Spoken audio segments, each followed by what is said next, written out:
You'd better be fucking worth it. This is the Heroes of the Storm Heroic Spotlight, and today we're looking at Probius. The probe. He's a fucking probe. Alright, so just to get this out of the way, Starcraft is the Blizzard series I probably have spent the least amount of time in. Not because I dislike it or anything, I actually adored the storyline of Classic and Brood War, and I've read some of the books. It's just that when StarCraft 2 came out, my PC at the time, it just couldn't handle it. Seriously, it was like a glorified potato and it crashed all the time.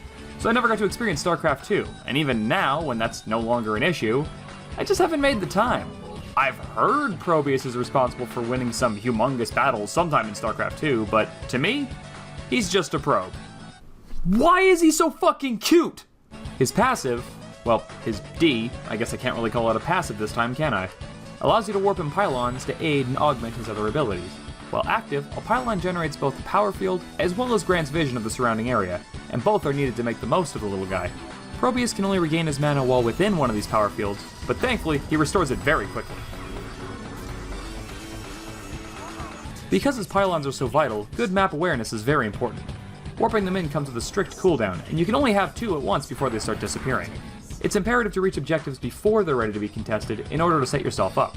Otherwise, you're liable to find yourself without mana or cannons when your team needs you the most.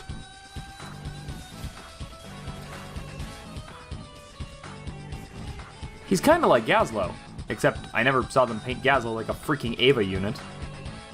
I swear, this matchmaking goes right to hell every time they release a new character. Why do we have 4 specialists? His Q is Disruption Pulse. Probius fires out a short burst of energy forward, dealing damage to every enemy it passes through. If this ability hits one of his active warp rifts, his W ability, it causes it to explode and deal much more damage. Now this ability will be your quickest and easiest way of dealing damage. It has a pretty low mana cost and an insanely fast cooldown. Its main use is triggering your W, and what's more, hitting just 1 warp doesn't end the shot.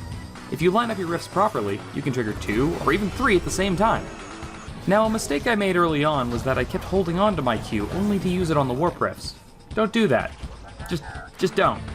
Its cooldown is low enough that you can definitely afford to be liberal with it, otherwise you might miss out on a kill and have it come back to haunt you later.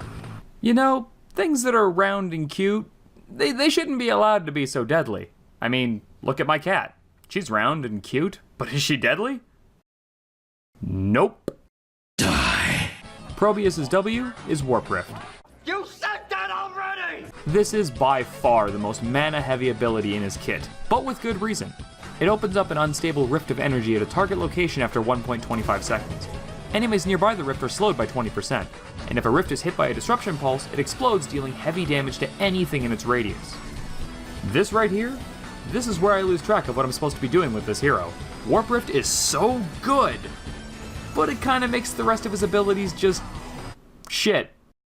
At least by comparison. I feel like Blizzard deliberately went out of their way to avoid making this guy another turret builder like Gazlowe, but in the process, they kinda forgot to give him an identity instead. Probes are builders, and while Probius does have abilities that build things, Jesus, it's hard to keep any order in this video, they're all but rendered moot when you consider how strong his Q and W are. Warp Rift is where all your damage is going to come from. Your Q might be good to poke with, but for Probius to really deal some pain, he needs to set up his combo. Maybe it's just because he's new and people are still learning him, but that seems easier than you might think.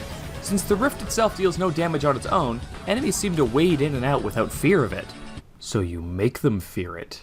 Now since your W is your main attack, I find it best to buff it whenever possible. While Probius does have some interesting level 1 talents to choose from, and I'd be lying if I said I didn't take Gather Minerals just for the name, I all but swear by Warp Resonance now. Until Blizzard does some of their patented alterations to this guy, there really is no reason not to surplus on the Rift bonus. That brings us to his E, Photon Cannon. God, this thing sucks. Where do I even begin? Probius warps in a cannon somewhere within the range of his pylons, and don't for a second think their unity stops there, because if you lose the pylon, then the cannon just shuts down. The cannon deals minor damage, and you can really only have one at a time because of its large cooldown. Now there are talents to adjust that, and maybe sneak in a second cannon here and there, but as I said, it's just not worth it. The damage is pathetic compared to your W, and the main talent to lower its cooldown almost relies on your opponents being so stupid they just walk into them. So is there anything good about this ability? Well, yes actually. Despite its long cooldown, it has no mana cost, so you can freely cast it the moment it's up, provided you've already set up a pylon anyway. There is also a talent you can take that grants vision to your cannons to reveal stealthies, so that might be beneficial as well. Lastly, and I wasn't able to fully confirm this, but the cannons look like they focused on the lowest health heroes first. This could be wrong, but it worked out for me that way more than once. For now though, just don't count on this ability too much. Until Blizzard takes another good look at it down the road, the Photon Cannons just aren't worth it in the long run. Maybe if you could have two of them at once without the aid of talents, or the cooldown was slightly reduced, or hell, just make their damage not suck. Anything! And they would be better than they are now. So while I was waiting for a friend to join me for a few games, I noticed this. Who the fuck is gonna see this? I was on this screen for 10 minutes! Probius' first heroic is Pylon Overcharge. When activated, all of your pylons gain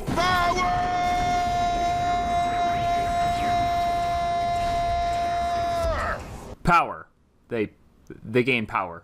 Each of Probius' pylons gain more range on their power fields and begin to rapidly attack enemies near them. They also passively gain shields equal to 50% of their maximum health, making them much harder to burst down. Just one of these can provide good harass against an enemy, but if you can get the right setup, you will force them to flee rather than get wiped out. Since you can move and attack freely while it's activated, you can provide more firepower in the area, or just dodge out of the way if heroes like the Butcher or Illidan attempt to rush you. This heroic shines on maps where you need to capture an objective like the Tributes in Cursed Woods, or the Towers in Towers of Doom. Though even on maps like, say, Haunted Mines, where you're constantly having to move around, it can still serve in a pinch.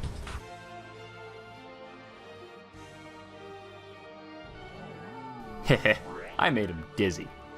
Nullgate is his second heroic, and I found it's far more situational. With it, Probius creates a wall of energy for 4 seconds that deals some minor damage, as well as slows enemies by 80% for as long as they're touching it. Now, I'm not a math scientist person, but I'm pretty damn sure 80% is a fucking big number. That might well be the strongest slowing ability in the entire game. Now as far as cons go, 4 seconds isn't that long when it comes to fighting over objectives. That's why setup is so damn important with this guy. Seriously, I cannot stress enough how much you need to be on top of map control. Probius can do so much just by being where he needs to be ahead of time. I'd almost say you have to be psychic, but almost every map gives you pretty good warning when something's about to happen. So get your ass in gear, get there first, and drop that wall. Because it deals damage, they'll be dismounted, giving you ample time to hit them while they rush you, or steal the objective and take off. Now throughout this entire video, I've been stressing how important prep time is for Probius. Naturally, that means you need a quick way to get around to all these different spots on the map, right? Well, here's the kicker. Since he's a floating little ball thing, he can't actually ride a mount. Instead, Probius has a unique movement ability called Worker Rush. It grants him a passive 10% extra movement, but can be activated to grant him an additional 60% movement speed as well. Well, that's awesome, right? You can go anywhere with that! Oh, how naive you are. Taking any damage whatsoever immediately cancels his movement speed. Literally anything stops this guy cold. Even just a random minion archer could completely ruin you if you're not careful. To make matters worse, it comes with a 40-second cooldown. 40 fucking seconds and it can be shut off by anything just giving you the smallest nudge. That's insane! There is good news though, and it comes in the form of a level 4 talent. I don't normally push one specific talent so much, but for this guy I'll have to make an exception. No matter what, at least until this guy gets some kind of an update, just do yourself a favor and take turbocharge to level 4. It halves the cooldown of your mounted ability, as well as grants you an additional 10% movement speed while in a power field. Honestly though, the passive is just a bonus. I literally take this just for the cooldown reduction. You need it. Worker Rush will save your life. So that's Probius, the newest addition to the Nexus. Is he good? Well, that remains to be seen. He has some potential, and provided Blizzard lets his cannons do something other than flick peas at the enemy, he can only get better. Right now I'm not sure if there's a place for him as a specialist when heroes like Nazebu or Sylvanas are just more reliable picks. Hell, Gazlo does a few things similar, and he just had a massive rework the same day Probius came out. Hey, thanks! But is Probius fun? Definitely. Creating pylons to make cannons might seem tedious at first, but there's a certain charm to it that really takes me back to my days playing Starcraft. The animations for the little guy are fucking adorable, and he just looks like he's having a blast all the time. Somehow Blizzard managed to cram a ton of personality and heart into a cold, unfeeling machine, and I have no idea where they got the idea to do that. Hey everyone, thank you so much for watching. I had a lot of fun making this video, even if I did have to rush it out. I'd meant to take a break after the Diablo spotlight, but then Blizzard went and dropped Probius the same damn day. Here we are. If you like this video, I'd really appreciate you sharing it to anyone who plays the game, because as much as I love heroes, not really sure how to best get these videos out there. And more people watching and throwing out ideas or comments means more videos that much quicker for you guys. So as always, show me some love in the likes and the comments, and if you have any suggestions for the next hero to cover, be sure to tell me. I'm probably going to aim for a support role next time, since it's the only class I haven't covered yet, but beyond that, it's anyone's guess. So until next time, see you in the Nexus.